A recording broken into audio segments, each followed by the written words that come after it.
So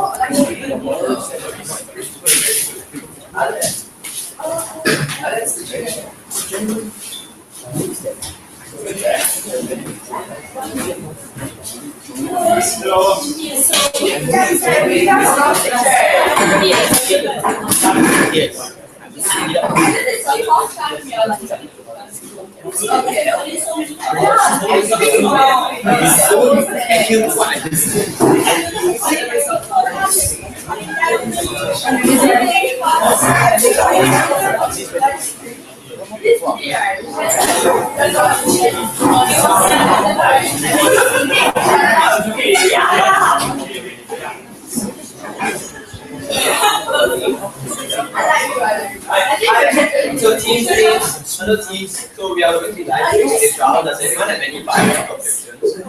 Non-violent teams for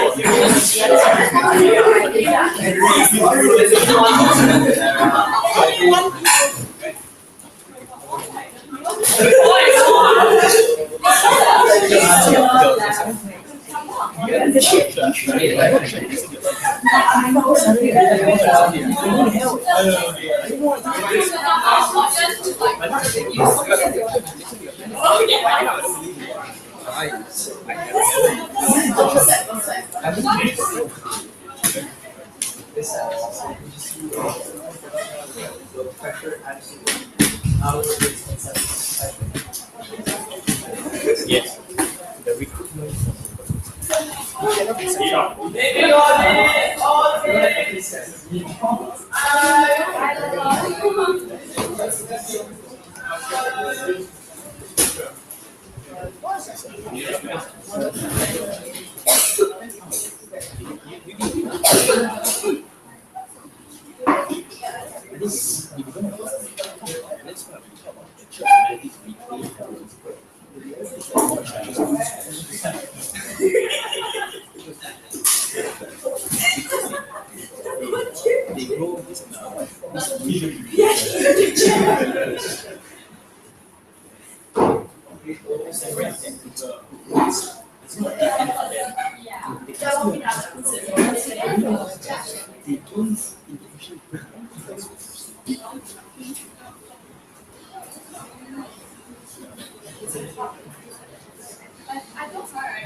You are not the OSU.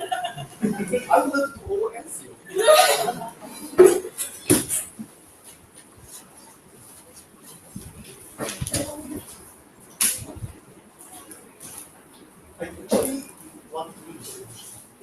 I know, right? I was like, I can talk about oil from China. I can talk about it. I don't know. We plan to talk some I was like, she was talking about some politics. I'm like, yes. I say China like I like Oh well, never mind. I need to. Oh yeah, you're such a right? It's like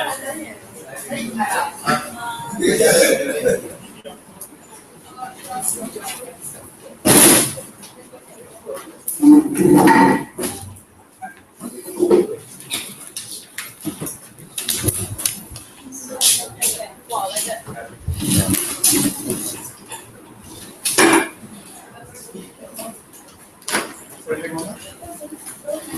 Okay, hey everyone, welcome to the semis of SDO.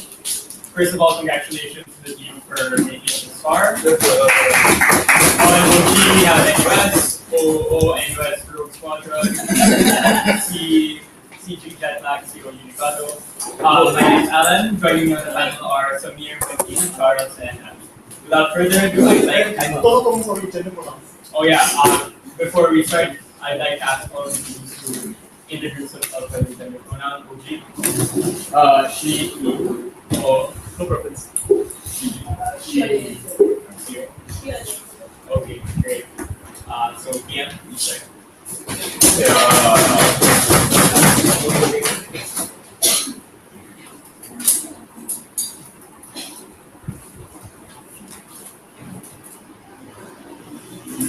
I think that the scariest thing about religions and the reason why people are constantly fearful of when you talk about the concept of religion is that they tell you when you don't believe in me, you will be sent to hell. We think that there is a fear that religions are like constantly exploiting in some methods that are inflicting harms on people, are actually like actively disincentivizing people from even wanting to have contact terms with the religion. Because if you come to my church, if you listen to my sharing session, if you don't believe in my God, you'll be sent to heaven. We think that is a very problematic rhetoric that some churches are trying to portray. We want to make sure that pastors are not going to do this, right? We want to say that as a major religious leader, I will want to promote doctrines that welcome atheists to join my heaven, even if they might be atheists that do not believe in my God till the end of their death, right? Well, before I go into my substantials, I would like to define what is atheist. We believe that atheists are people who don't believe in God, who don't see the environment as words of God, who probably support science because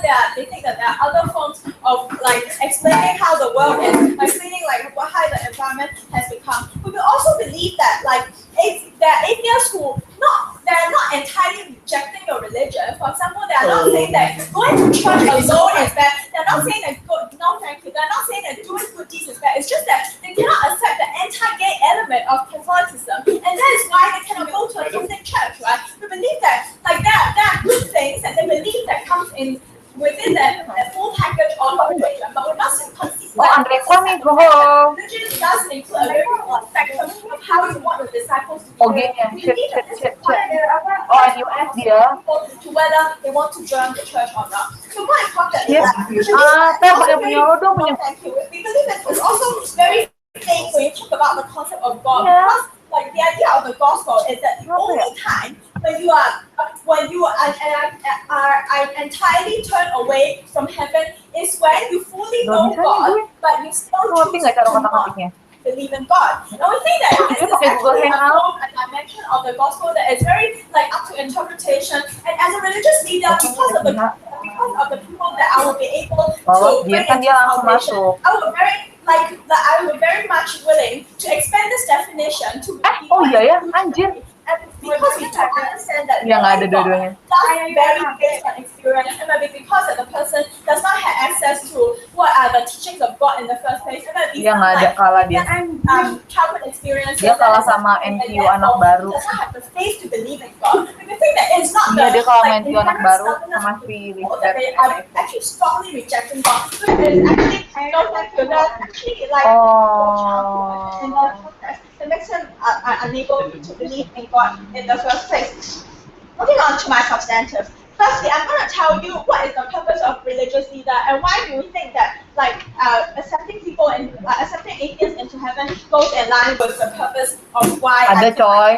But more importantly, it's also about like having a moral guidance for people in the society in general. Why it is a good social good. Lastly, I'll tell you how, because like this rhetoric, I'll explore the rhetoric of sending people to hell and why do we think that like being more accepting to God, atheists in general, will build a better religious community in my church. Before I go on, yes, let me go on. Akka, can you define between theism, agnosticism, and atheism for us? It would help. I think that I've already provided a very clear definition of atheism in my my understanding of atheism in my speech. But moving on to my substantives, I believe that like by being the purpose of a religious leader is first, most importantly, to guide people and actually convince people to join the church. Right? As I have said, it's not only about atheists who are at this point atheists that might want to consider like joining the church in the future, but it's also we are also happy to accept atheists who are atheists to the point of their death. Why? Because we believe that when when my purpose is actually to bring goodness to life, but it is actually about being able to give people spiritual closure, to have explanations for what are the like adversities in their life, to give people spiritual hope, something that is very very important when people are at like points of doubting themselves and when there are points of difficulties in their life. We think that this is the main purpose of like religious leader. It's not to actively exclude people from my religion, but more is to reach out to as much as I can. No, thank you. No, to as much as I can. Because I want God's salvation to be for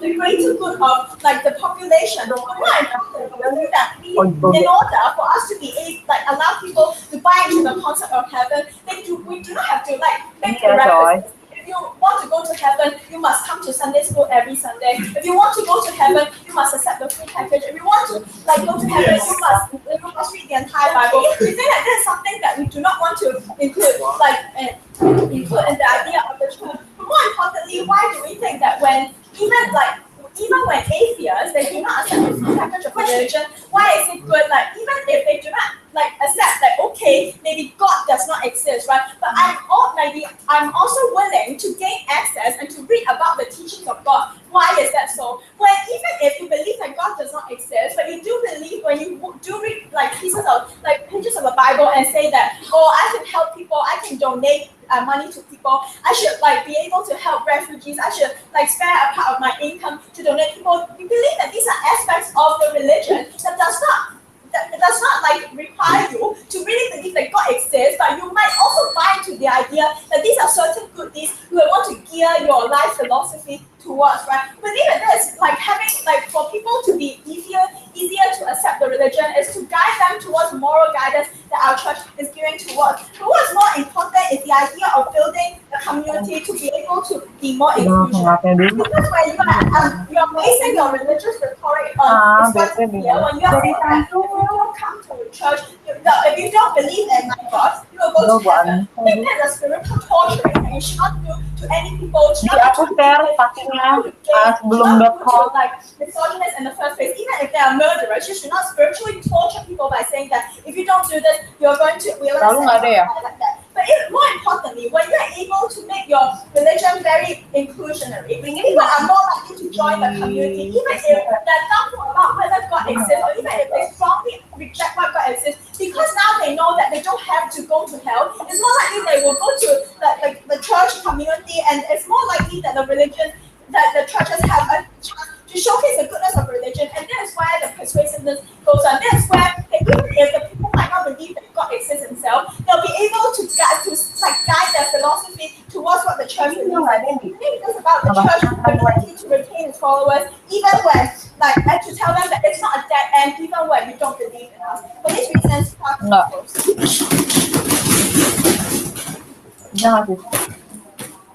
Thanks a lot for that. Turn on dulu aja nggak apa-apa, ntar baru lo turn off lagi. Udah ngefek kan? Kamu nggak bisa? Ini kenapa ya?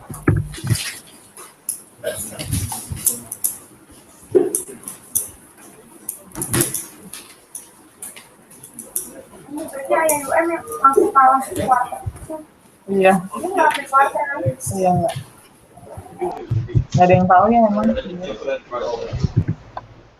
Gua ngejoin lu lagi, Ngi. Apa?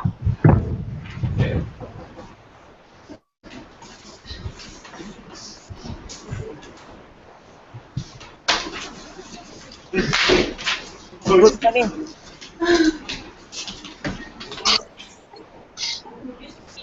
Iya.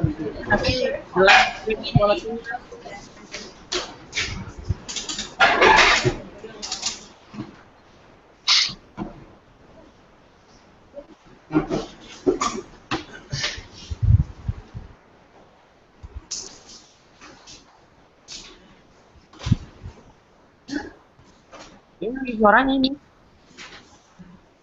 Lagi atur kertas. Ini lah yang saya. No, that's the video.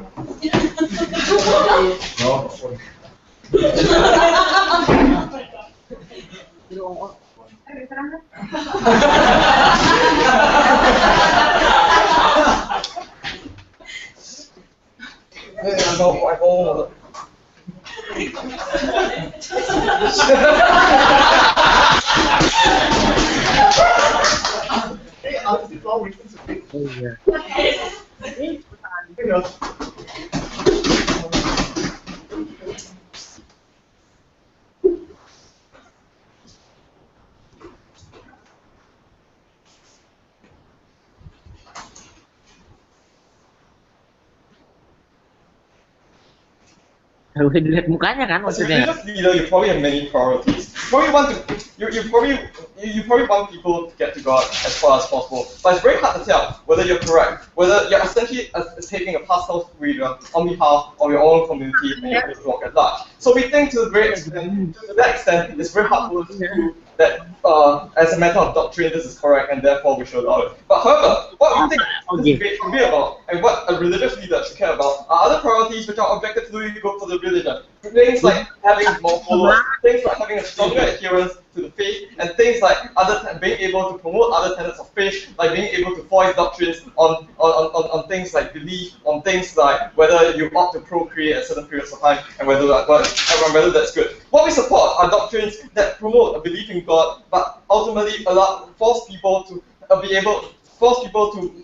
have to publicly state their belief in God in order to enter heaven. We think that this can coincide with other doctrines that say that you also have to do good things together. We think that to the extent these are not good enough. We are also able to make clarifications about mainstream religions like Catholicism, where we recognize that in certain grey areas, perhaps as a fetus, if you're killed, you wouldn't automatically go to hell. We would essentially go to purgatory in those instances, and it's not a binary in those instances. But what a religious leader should really do is to be able to co-opt and define his own conception of heaven, and therefore also the use of hell. We think to a very large extent, to the extent that religious leaders talk about hell as being the place for those people who refuse to believe and do ultimate bad deeds, you essentially, it's best, it is good that you're scaring off certain groups of people, because these were people who never really truly believe in your other tenets of doctrines in the first place, and we think that's essentially good. She also gave you other sorts of characterization errors that aren't really important to debate given the framing I've given, in that she kind of characterizes atheists as being those people who don't necessarily believe in God because of many reasons. The difference between atheism and agnosticism is that atheists strongly disagree with God. Agnostics are merely open about his belief. So we think that to the extent that you ignore this distinction between atheism and agnosticism, and to the extent that you recognize that there's a group of people who don't actually believe in your conception of faith, in the first place, in the moment, Andre, we don't think that you ought to be co-opting those people into your society in the first place, because those are the people who will undermine your own belief in your religion in the first place. Andre. The interpretation that says that God can possibly reassess your faith at the kingdom of heaven, at the gates of heaven possibly, is something that you're not entirely sure will be possible or not. Why is it that when you're uncertain, can't you support one that's more inclusionary so that more people can potentially go to the gates of heaven and get reassessed by God? Yeah, so to the extent we are able to have a lot of doctrinal discussions about certain things, but we think that when you identify that there's a group of people who refuse to buy into your beliefs, you ought to say that these people should never be able to ever heaven in the first place. It's like Catholicism 101. If you do a lot of good things, then you go to purgatory. If you were someone who had no access to that religion because you're living in some faraway tribe, but you did good things, you still are able to have heaven after a period of time. Two things I'll be talking about in my speech today: how you undermine your own importance, your own religion, and how this affects the outreach and the influence on the world in a pernicious way. First point, undermining your own importance. We think at the point in which you descend to the level of not having faith anymore, to the extent that you're making factual inquiries in the world and determining whether certain factual actions on the ground are good or evil, you're essentially not being able to distinguish yourself from humanism anymore. We think that religion is a social construct, and perhaps it is powered by ideology to a certain extent, but it is very much still a social construct. And to the extent that it's a social construct, it needs to be constantly crystallized. You need things like Sunday school, you need things like Sistine Chapel and Joseph Smith writing Mormon doctrines on gold plates in order for you to be able to define what this religion is, and to allow this religion to remain consistently relevant in the modern context, and allow things like Christianity to be able to survive for thousands of years despite the fall of empires like the Roman one. We think at the point we think the first problem is that when you change the supporters from your strongest, most conservative believers. At the point religion is already a thing, at the point where many people are already caught in the religion for the fact that they came from a certain family, for the fact that they were religious people from birth, we think that the moment you change your narrative structures, you're alienating those people from their religion, because those people predicate their religion on a set of irrational beliefs. At the point where you're trying to input some irrationalism into it. They're no longer able to say, I'm following religion ultimately because despite no faith, despite no choice, I'll say that despite the fact that I had no choice, this was no thank you. Despite the fact that I had no choice, this was ultimately the faith itself, the irrational faith, is ultimately predicated to my ability to believe in God and to that religion. But we think also that this is bad when you alienate other parts of your. We think it's also bad because you're not obliged to support people who are outside religion, who don't endorse any specific religion, because you now lose control of your own religious conservative narrative, which gives an exclusive narrative to God. What do I mean by this? Your ability to say that you're different from humanism, the fact that there are many other social progressive movements out there, means that you don't necessarily need to pop into religion as well if you want to be seen as doing good, if you want to discuss the ideas of morality and good and evil. The problem is, people no longer need to believe in God at the point in which there is no exclusive advantage coming from your flock. At the point in which you want to be a thing, this is bad. Second idea, how this affects outreach and influence on the world. We say that on earth, religion forces individuals to act in a good way. So we think that if you promote a narrative coming from the government that so long as it's good, you can get into heaven, it means that the masses out there cannot distinguish between good-hearted atheists and atheists in general, because a lot of it boils on a factual inquiry on whether you did good or did bad rather than your own belief in itself. So we think, firstly, you dilute your brand of heaven because you now cannot differentiate atheists from good atheists. Secondly, it means that the community, and this is what Eka talked about, community cannot have a sense of its own identity because it now hinges on very fluid and amorphous grounds, like what is good, what is evil. You don't really know in the first place. Second here, the spectrum of belief that people to access God if belief and good are tied to one another. If you can buy into the narrative that if you go to my church more often and you follow what the church says, you will get into heaven. We think it's easier for people to buy into this narrative that they ought to join that religion. And to the extent where all tenets are concerned, where you want to include people into your community and not alienate them, it's important for you to go with the side of the opposition.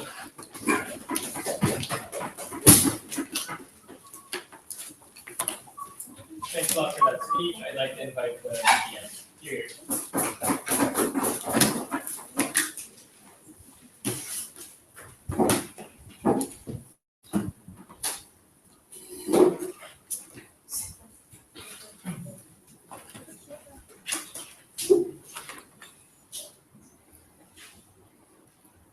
I believe if today, we have churches that can take away purgatory and set up a new brand of Catholicism or Christianity. If we have churches that can welcome gays because previously gays and gay sex or individuals committing such really disgusting acts cannot enter heaven, we believe that a new brand of church, especially an individual that wants to be more inclusive, can rebrand that church and have a new congregation of people with a little slightly liberal mind of what exactly heaven means to them. We told you in Prime Minister that a lot of times, the concept of heaven, encouraging people to move towards that heaven, is so that you can give spiritual guidance and closure to the individual, even if you don't subscribe to the full strength of the religion, something that was never touched on by leader of opposition. So even if that person, that individual, doesn't believe in the full concept of good and evil, by the full brand of the religion, that person's route to goodness and guidance is something that religious leaders ought to be able to give to an individual, because that's your purpose, and that's why generally we give you tax rebates for running a religious organization. But the thing is, what they do not understand today is, in the concept of individuals who potentially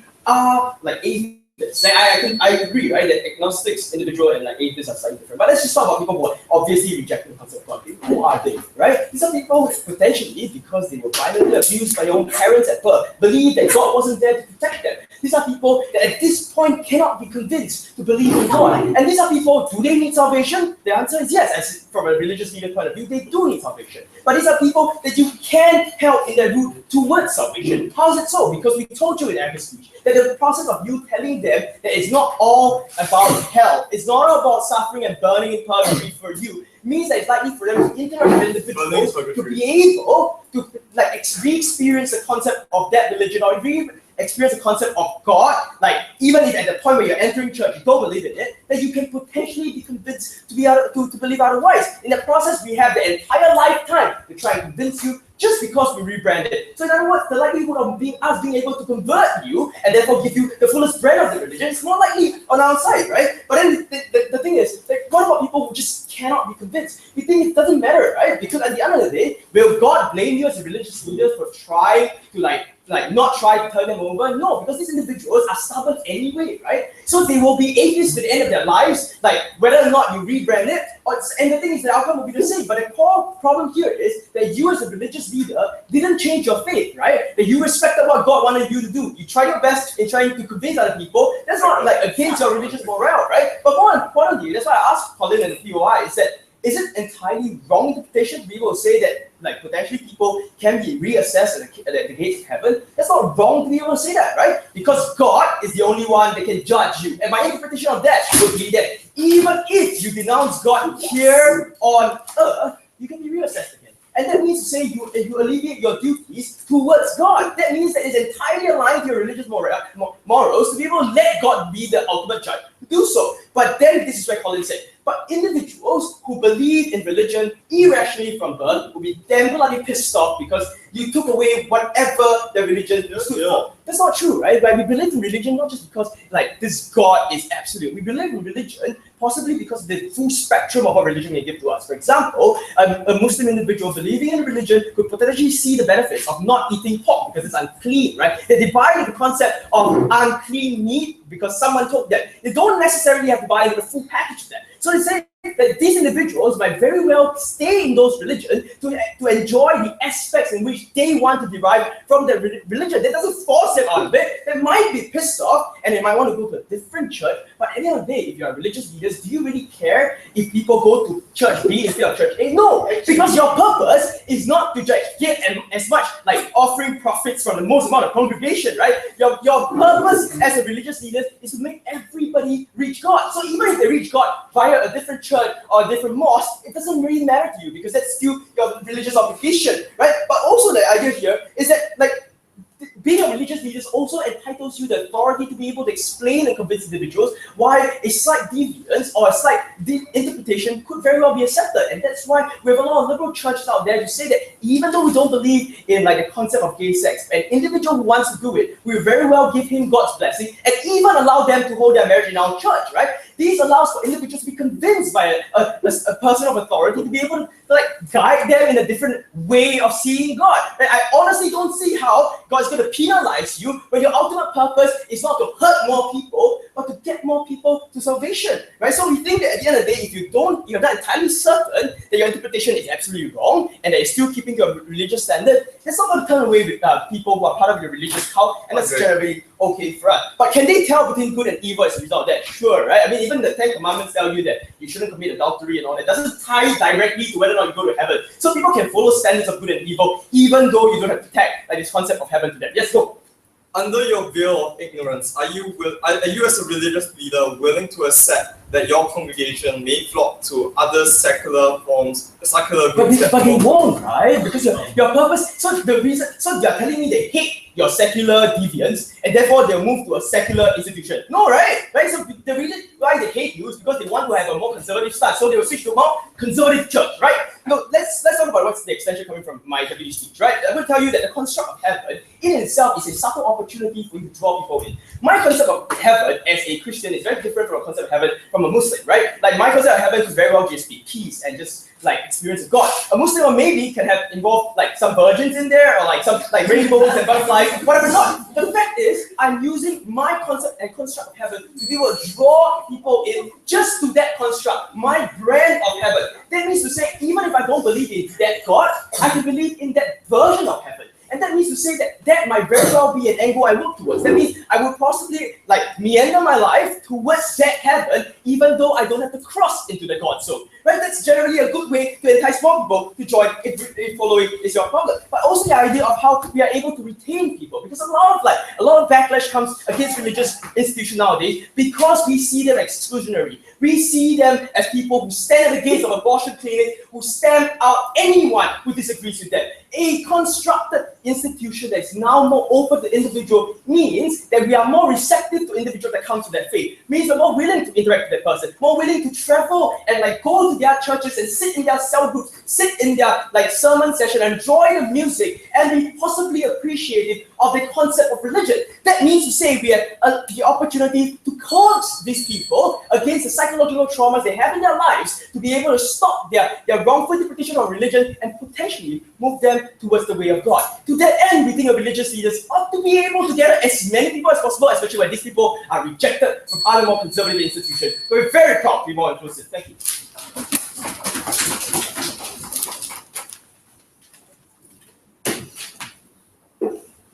Thanks for that speech. I'd like to invite the here.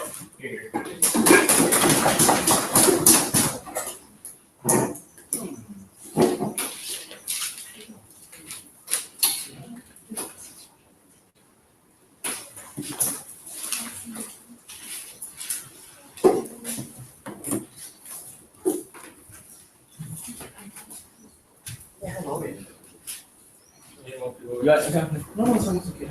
I wonder what login it. Timer? No, yeah, fine.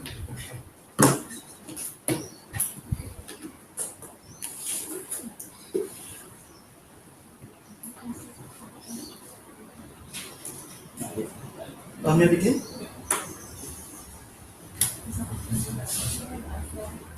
I can't really signpost my speech at the beginning. It looks like what I've got 7 extensions here today. Now I'll go through it one by one slowly. The first thing I'm going to talk about is the necessary link between beliefs and deeds, and why belief is so important for people to do good deeds. Here's the thing. People are innately evil. We like to do naughty things, and don't get found out. Religion affects people at a visceral level. If we believe, we believe in the narrative that we should do good, and therefore we go to heaven. If we don't believe, we are less likely to believe in human nature being a good thing, we do bad things, we go to hell. So the reason why people, especially children, especially new believers, tend to do good isn't just that they intellectualize it, it's nice if they do, but they also fear the consequences of hell. At the point where your religion gives up the power to influence belief by saying, okay don't need, if you don't believe in God, you can still do good deeds and go to heaven. You've taken away the cornerstone and the visceral reason as to why people do good, and there's one less reason for people to pick your religion versus humanism, which is now religion light without the extra calories and extra obligations. That is a bad thing at the point your religion is a thing and you want it to continue. Hence, proving Connor's extension that belief is critical to do good in the world. My second argument extension will be on the value of having hell. I can't believe I'm saying this. So the argument there is they say hell is a very powerful way to browbeat people to submission, and we really shouldn't do it. Now, here's the thing. You are not a humanist. You are a leader. You presumably want your religion to stand apart. Humanism, in the belief that you can do good deeds and move anywhere, is something that doesn't help you as a person, because if you have less followers, as Colin says, if you have less influence, presumably your ability to do things unique in the world is diminished. It's okay to have hell because we are okay with trading off some believers for a more closely knit group of believers who identify strongly and to do things that you want. Especially because, number one, kids are important to culturalize into your belief system, and especially number two, most people cannot be convinced on the intellectual level to do good at first. They are often convinced on the visceral level. So the value in trading off, including everyone in your global religion, kumbaya, oh my lord, is that a smaller, more obedient group of believers is good for your religion in two other ways. No. Number one, there's less chance of a radical atheist, Tea Party equivalent fringe in atheism that disagrees with you on other parts of your doctrine. Because the thing in religion is that belief is not the only important part of your doctrine, it's also how you treat women, how you treat the lives of babies, how you treat same-sex marriages, etc. Once you've given up your ability to define access to belief by saying belief is not important, you've denigrated people's visceral ability to buy into why all the other things in religion should stand equally. Which is why, answering the question, churches that open up to atheists often fragment very fast, and fragmentation has been the number one cause of religions losing power. It's often a joke that the cross of Christ is depicted in comics, is shown with a lot of splinters at the bottom, and these individual denominations cannot achieve things the same way the Catholic Church can, because it's a largely unified religion for the most part. Now, we also furthermore believe that you diluted your unique appeal to believers. So even if we assume the best case, they want people to go to God and find goodness, they'll go to humanism. So here's the quandary that Colin posed to you. As a religious leader, you behind a veil of ignorance cannot tell whether God exists or not. Because the way you interpret religion affects how other people see God. But you as the leader probably don't know except your own faith. This means that beyond a veil of ignorance, whether you go to God is a wash on both sides. This means you now have to move to other criteria of what a religious leader should do. These include things like ensuring that people adhere to your cause and people do good. These are things that you can objectively say are hard when you take away the cornerstone of what it means to be Christian, Muslim, etc. Yes, Andre? I believe in God not because like there's a threat of heaven or hell. I believe in God because I feel that I can experience God being around me, this invisible force that I draw empathy from, and it doesn't matter. And that's why I adhere to the Ten Commandments, even though they don't send me to hell. Andre, that's great. I heard the exact same rhetoric coming off a New Age karma teacher who told me I believe in the goodness of humanity because I believe in the karmic aura around me that draws goodness into me and when it pushes out into the world, Kundalini yoga. So that like it's okay to do it like Andre does. But you forget that the law of religion, especially among children, it starts with the innate belief that if I don't say that I love God in public, I will go to hell. And it's the visceral level that often prompts the later intellectualization of belief, where as an adult, standing here, intelligent debater, come up and say, I do good because it's the right thing to do. The religious belief is the cornerstone of forming everything else. Now, third and fourth and fifth and sixth extension, okay, they're all here. Now, the third extension is why it is important that we need to have religious standards. The argument coming off Ak and Andre here is that some people don't know God because they're childhood traumas. Let's be sympathetic to childhood trauma. I don't want to create equity violation right here. But if you want to help people who are victims of rape and suffering, it is important to show them charity and kindness. But salvation is a completely different thing. Because salvation and helping people are not the same class. Salvation implies a stated belief in your religion and is a higher bar of responsibility to unbelievers versus believers. We further put it to you that the importance of belief is that it can help these people the most as a condition. Because it is belief in a God and stated belief in a God that creates a narrative that I want to say something, I want to find meaning in something more than this. So doing goodness is not enough to heal the psychological brokenness of people with a God-shaped void in their hearts, and which is why belief is so important to helping people on a spiritual level. Then they argue, the fourth extension in rebuttal, that they say if people are 80 to the end of their life, they need to do something about that.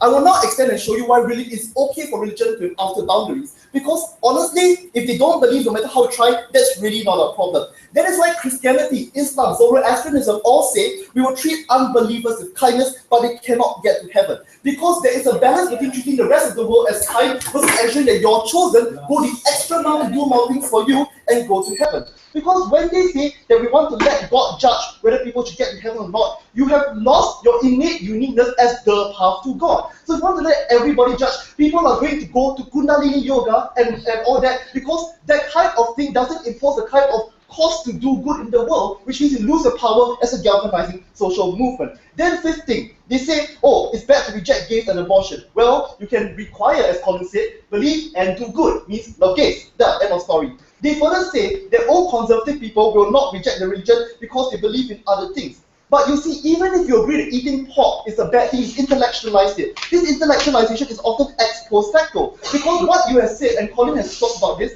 when you denigrate all the struggles that people have gone through to reconcile their beliefs, you have a community, which is the seventh extension, that you cannot build. Why? Because the religion isn't just new believers, it's also the old ones that Colin talked about, which they never addressed. At the point the older people perceive that they did so much more to get to this place, and now, the doors are open, babies come in. This is when people have a fundamental divide within your community. It's very hard to identify with something as fluid, as amorphous, and violently disjunct as this. This is why nationalism is a thing, not global humanism. So what we stand for as a religious leader is a united flock, smaller though it may be, is the ability to influence the world, no matter how irrational it is, and it's recognizing that people with God-shaped hole in their hearts, that if you throw away the notion of belief, you will never get their souls to heaven. We propose.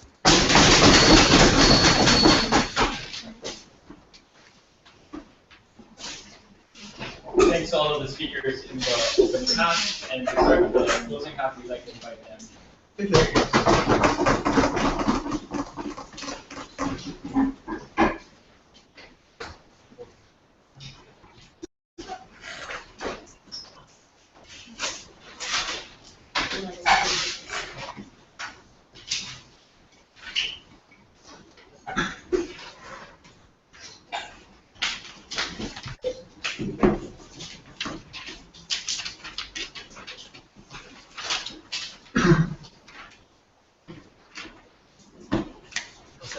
take a picture. This is becoming a trend. Yeah, it's pretty good. Okay. Okay. Alright, sure. It's fine.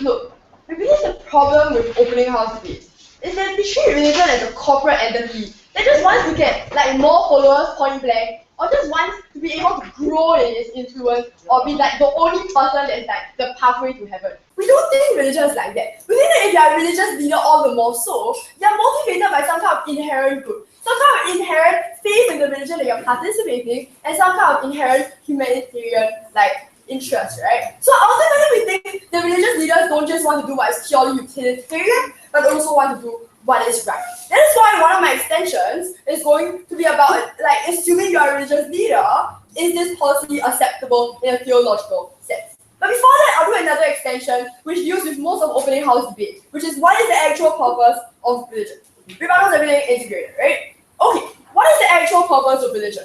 The first thing that opening government told you is that religion is fundamentally an accepting and inclusive one, rather than one at war with other groups of atheism.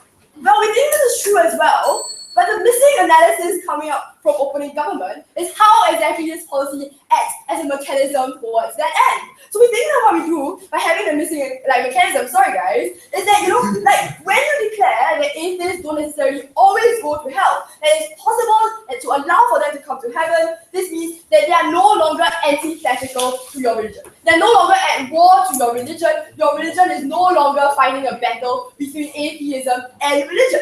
That's a good thing insofar as religions want to be inclusive and want to, be kind of open their doors. So therefore this is a good thing. But we don't think that's the most important purpose of religion. We think that the most important purpose of religion is to act as a support group for the people. Insofar as you can never prove the faith that you have, we think that religion is important still in society because it provides a kind of comfort and it provides that kind of understanding towards a group of people that has no sense. Here's how we show how we have. Firstly, we think that we help existing believers. So this goes against all what O says about how existing believers will be turned away from the church because they feel like as if their glorified heaven is now dirtied by these atheists, right? We don't think that is necessarily true. Let's note that our policy doesn't say that atheists will go to heaven. Let's also note that our policy doesn't say that those religious people will not go to heaven. Therefore, there is no, we're not confronting those people in terms of their ability to go to heaven or who exactly is in heaven. What our policy merely does is that if you don't identify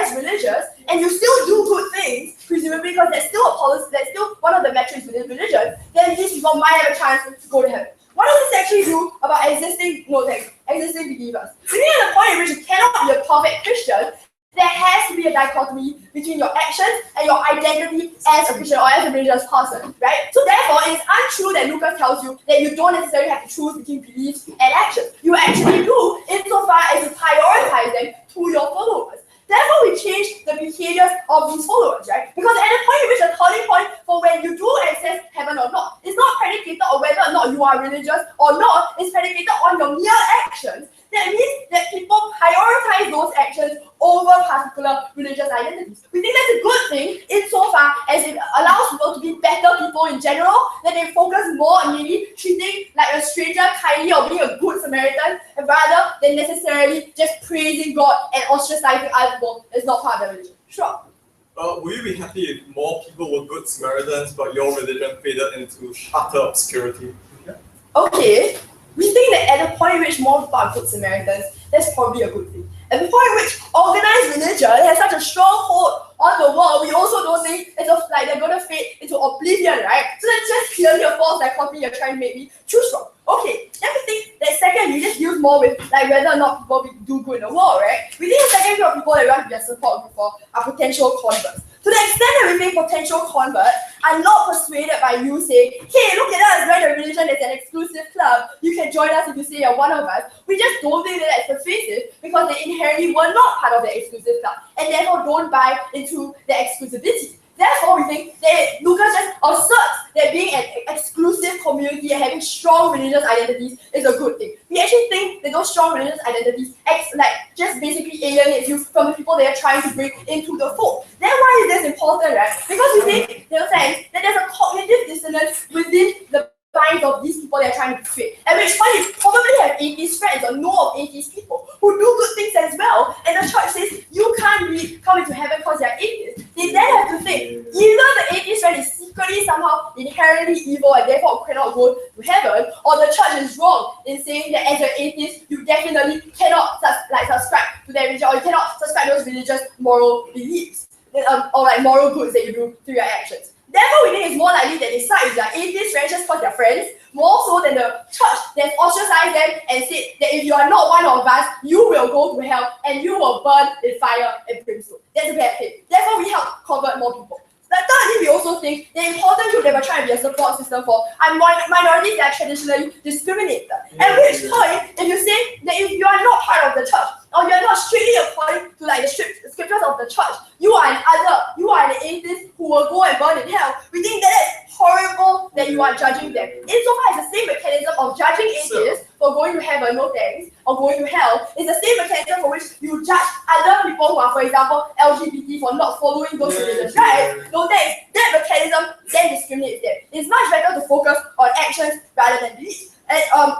lastly, we think that Christians and atheism isn't just a complete distinction, right? There are lots of Christians that become atheists and lots of atheists that become Christians. At which point, there are probably going to be Christians who backslide and become atheists. We think they close the door on them ever coming back if you say immediately that you are going to hell and we absolutely hate your guts. We think that we want to give those people a potential ability to be saved in our conception of being saved, and therefore we shouldn't alienate them. Second extension then about how we assume, assuming religious leaders are want to be theologically accurate, can this possibly be acceptable? Not that important, just trying to preempt, closing off, right? Fundamentally, we think that it's theologically accurate that only God can judge you. Insofar as in the Quran, it's actually bad, actually not allowed to say that other people are disbelievers and heathens, or insofar as only God should have the authority to judge you because otherwise you're becoming a false god in Christianity, we think that it's theologically accurate to do this. But more than that, we also think that in the interest of religious leaders, they don't want religious institutes to purely become political ends to shut out, for example, the debate on gay rights. We think that they want to be religiously accurate and include people as much as possible. To the extent that they believe that inclusivity is important, we think that we,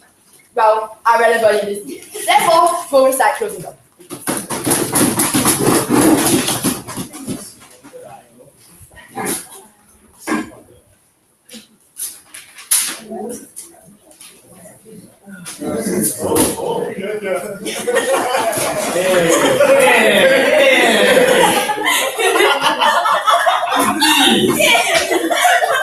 Next one for that speech and She doesn't normally do memories. And I don't usually do it. Never done me for EP before. It's okay. It's okay. That's it.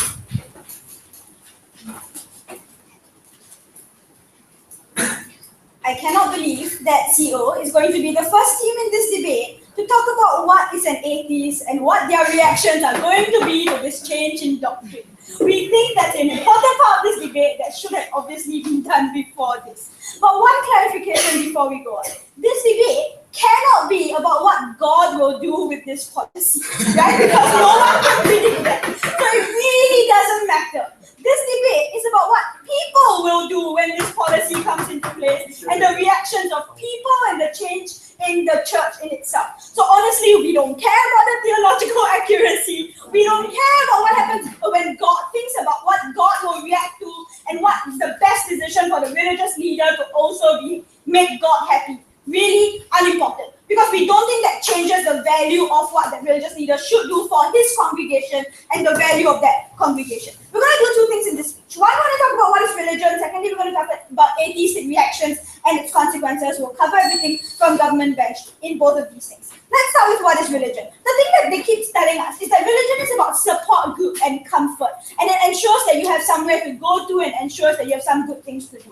But here's the big question. How? How does it provide support groups and comfort and an ability to believe in something? It's not divorced from the concept of God. It's not divorced from believing that God is the one that's giving you that comfort and giving you that support. And there's a higher power out there that's protecting you regardless of what you do. So no, it's not as easy for an atheist to just go, we don't believe in the principle of God, but we believe in the comfort and network that religions give us. because those two things are connected and you cannot take one and not the other. So no, OG, it's not relevant in this debate to bring atheists into the fold because they can still be atheistic and have the network, because those two things are mutually exclusive. So no, that's not how religions function. But then there's this whole thing, let's make morally good people and have more people do more good things. We're going to make a radical claim in closing opposition that good Samaritans and moral good and good deeds can be taught without religion.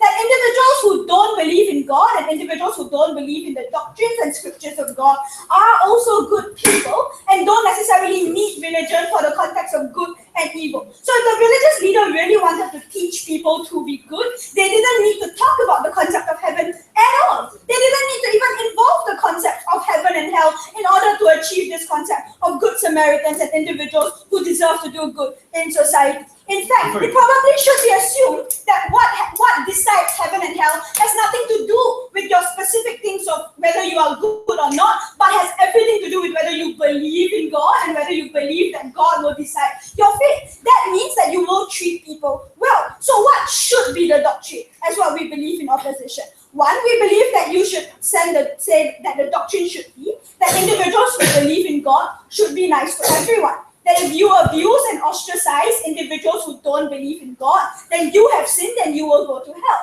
We think that's a good doctrine and interpretation of scripture to ensure the benefits that they wanted on government. Because that's the way you unify society and make sure they don't get oppressed and ensure that ostracization doesn't happen. The way to do that is to tell your existing followers, hey, if you do ostracize these individuals, you are as huge of a sinner, you should love everyone and you should be able to work with everyone. That's a far better doctrine than assuming that some random atheist out there is going to want to come into your fold. Before we go into atheistic reactions and its consequences, closing. Okay, so how do you not ostracize people but at the same time tell people that they cannot go to heaven and they will go to hell if you don't believe in your religion? It's fundamentally ostracizing and exclusive. That's because we believe that doing good has nothing to do with heaven and hell. We think that you can as an individual be atheistic and you can as an individual do good in society, be a good Samaritan, live a good life and have nothing to do with religion and still coexist in society. Now you can as an individual be heavily religious, believe in God, believe in the concept of heaven and hell, know that your next door neighbor is an atheist, in your mind believe that he is possibly going to hell because you think that that's going to be the case, and still treat him nicely, and still treat him with love and care and concern and be a good human being to him, because that is a good thing in society that we want to achieve, rather than just assuming that the only way these two people will coexist is if everyone believes in heaven and hell. That's not how this works. So let's go into atheistic reactions and consequences. And let's look at what is an atheist to begin with, right? Because this definition that was like wishy-washy on government as to why people are atheists just doesn't make sense. Yes, an atheist is someone who is anti-God. But why are they anti-God? They're anti-God because they believe in scientific logic, rational proof, and a critique of organized religion. They believe that as long as you can't prove God exists, then God doesn't exist. They believe that as long as that organized religion is man-made to create a sense of fear and paranoia, they believe that organized religion is detrimental to society. They believe that God is something that is man-made and shouldn't function in society. The insignificant minority that OG wanted to make this debate about, the abuse and the individuals who can be coerced into becoming believers of heaven and hell, the individuals who are, who are anti-God only because something in their lives that was dramatic happened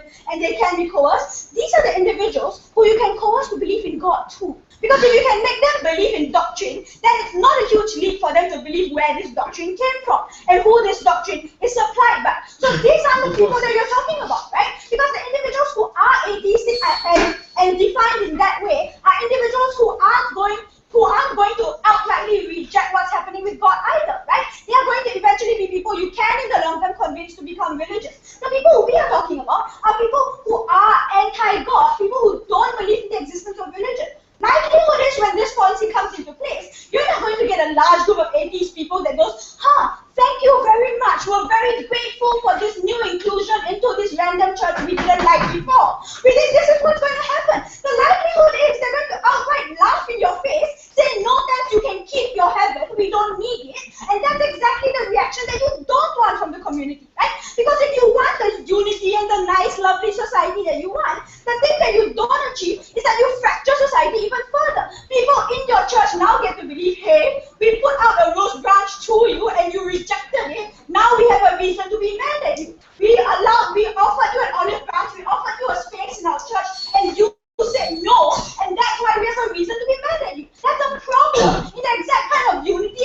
environment you want to create. It's idealistic for them to say at one point that these individuals stay in religion because there are some sections of the religion they value. This is about individuals who are hardcore believers in the religion, who are there for church, who have religion in their lifestyles. They are not going to easily just go, oh well, they said no, oops. Right? They are going to be upset at this decision, and they are going to be upset at the fact that this fracture is created. And we think that that creates the very harm that they wanted to prevent on that side. We're proud to oppose.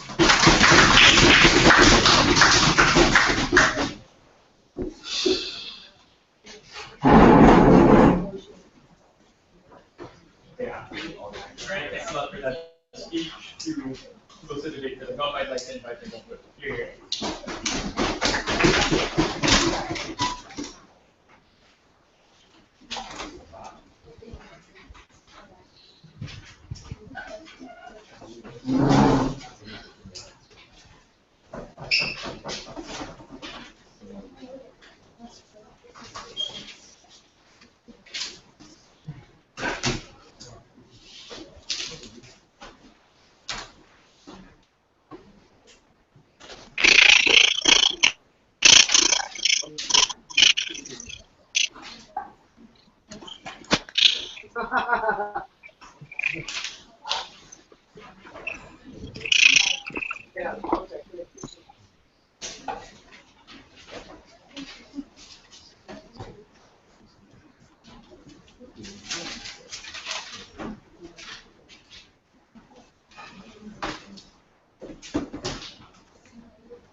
Mr. Speaker, are atheists fundamentalists hardcore atheists? You realize that there was the assumption coming completely from opposition bench. We don't really think that they are, Mr. Speaker.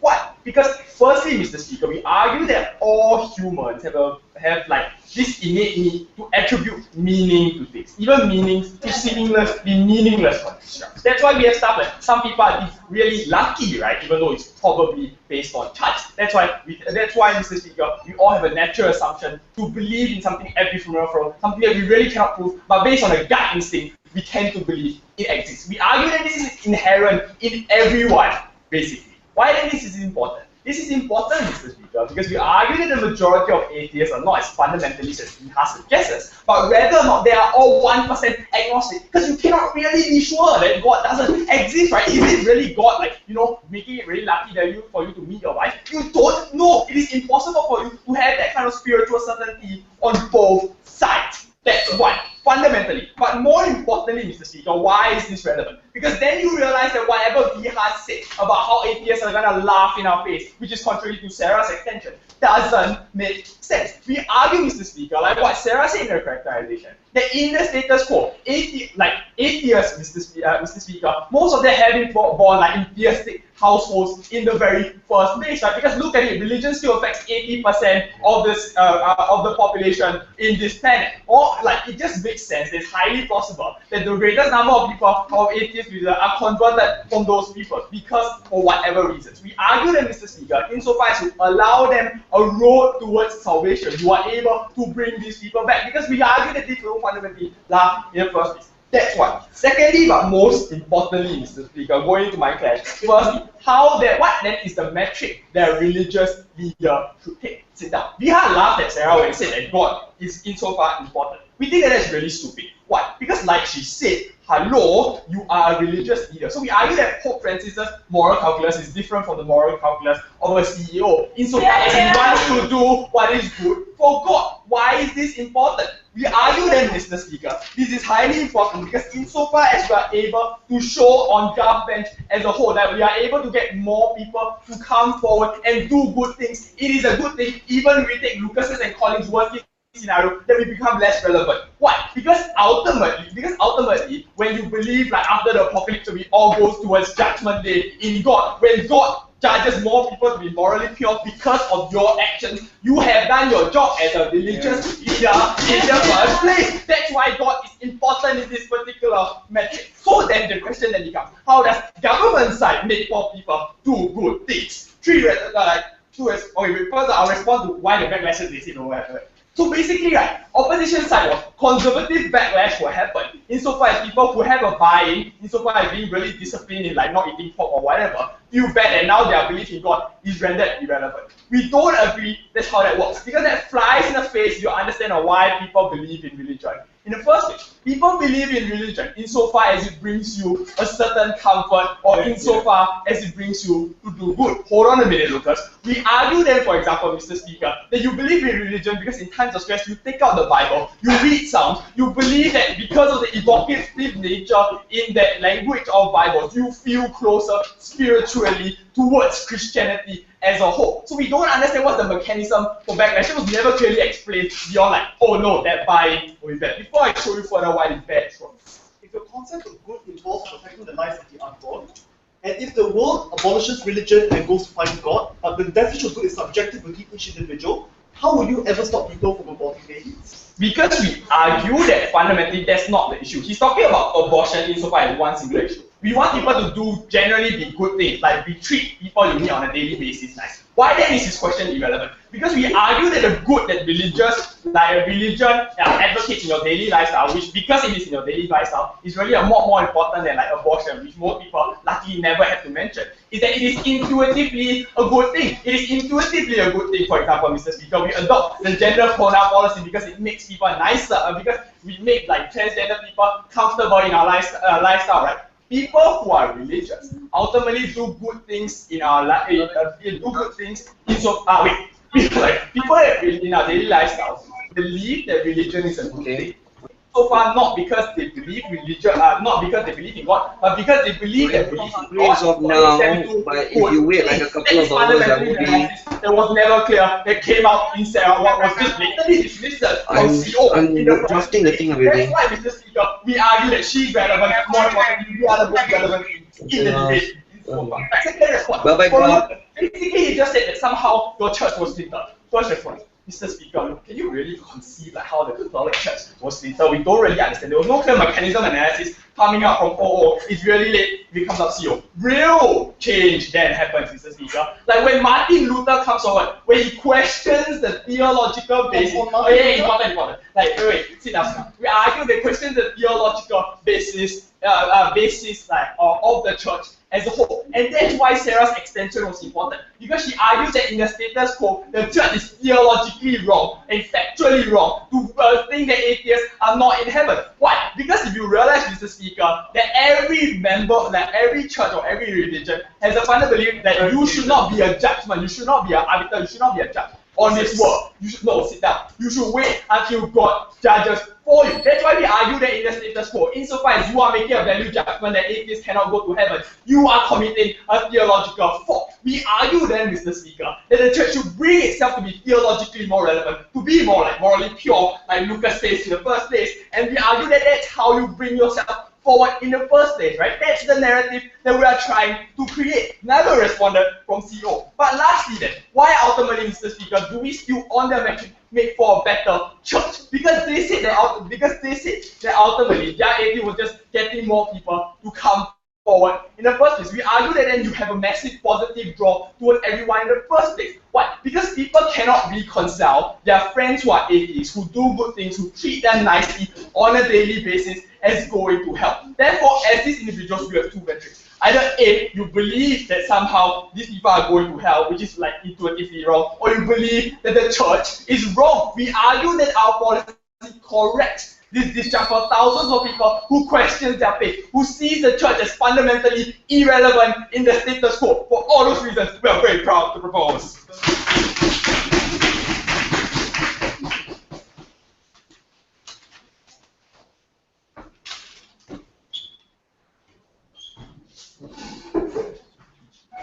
Thanks for that speech. To close to the date of Christianity.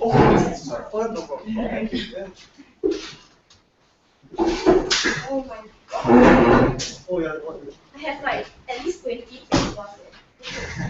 I feel you. You can get another thing. Yeah. I might need it. Let's go. Seriously? No, this one cannot. No, we take this. No, she looks like she really needs it here. At times, let's get back in the house. I think you got more paper in your hand. You take it. Oh my god! Thank you. Alicia can just try this. Hi. Thanks everybody. Paperweight. Thank you. Okay. That's a rich thing.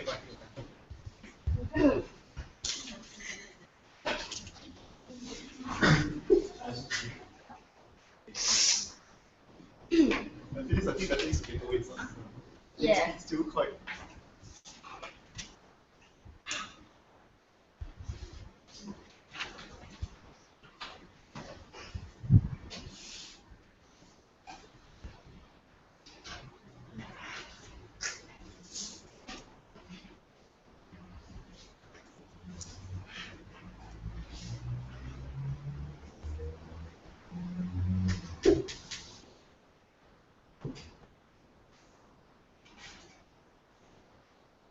Ladies and gentlemen, let us first understand one thing.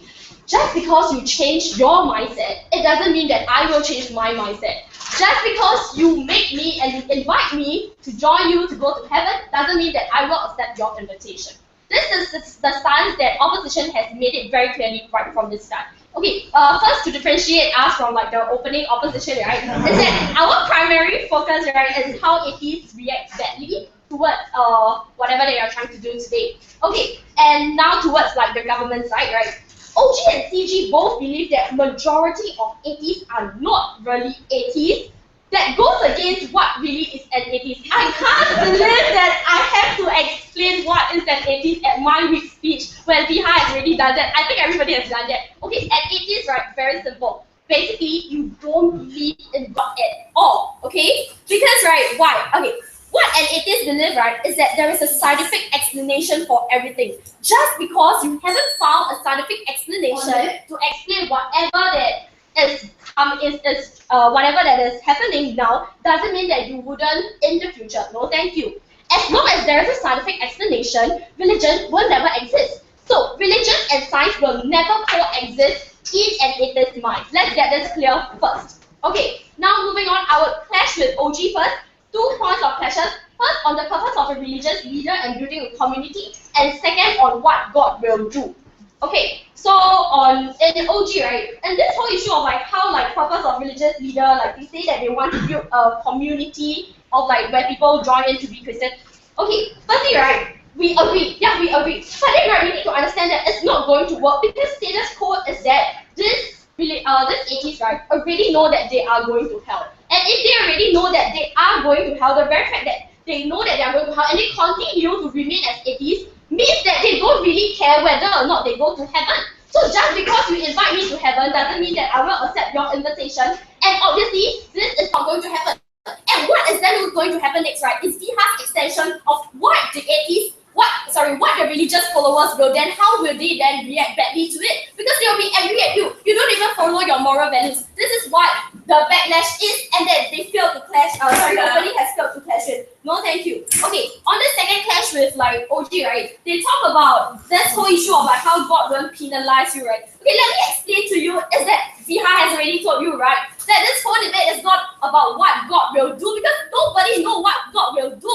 Who can tell me what God will do? You raise your hand now. Nobody can. Nobody can. No, thank you. Everybody knows that you sit down. The thing is very simple. It's about what humans will do.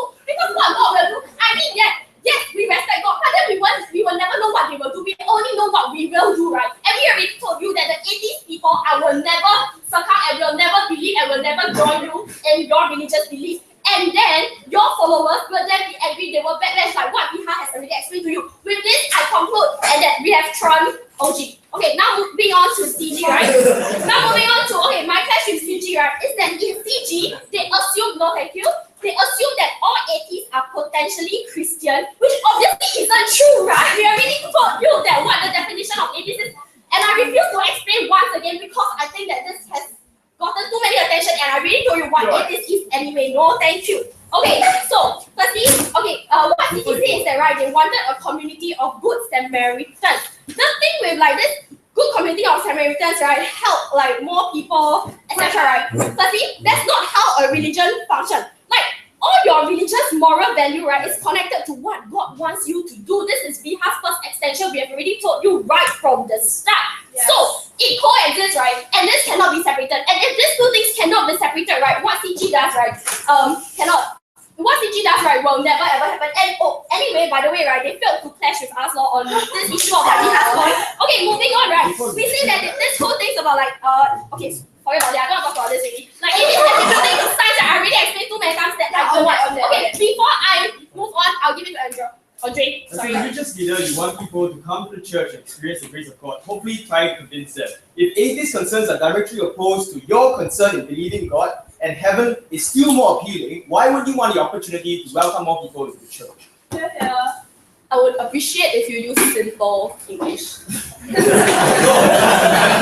If heaven can attract people that will otherwise be turned away because they cannot believe in God, why don't you use that to welcome more people to the church in the grace of God? Thank you. We didn't say that we don't want to welcome. My point is very simple. We said already, as an atheist, you'll always be an atheist. Just because you invite me doesn't mean that I will accept your invitation. I've already told you many times, so thank you.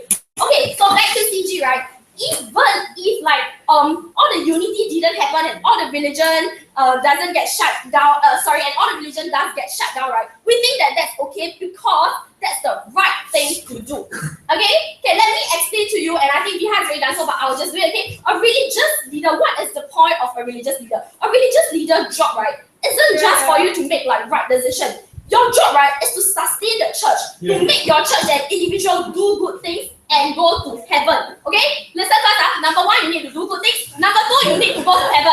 Okay? But what they are saying, what the government is saying, is that the religion, okay, what they are trying to do is that religion alienate the people from doing good. Because what they are saying now is that you can do good things and go to heaven without believing in your religion, which cannot happen. I told you already, you need to do good things and both go to heaven, and then you must believe in your God. But then the thing is that they don't want to believe in your God now, and they say that you can just do good things and go to heaven without believing in your God, which obviously cannot happen, right? We already told you many times already.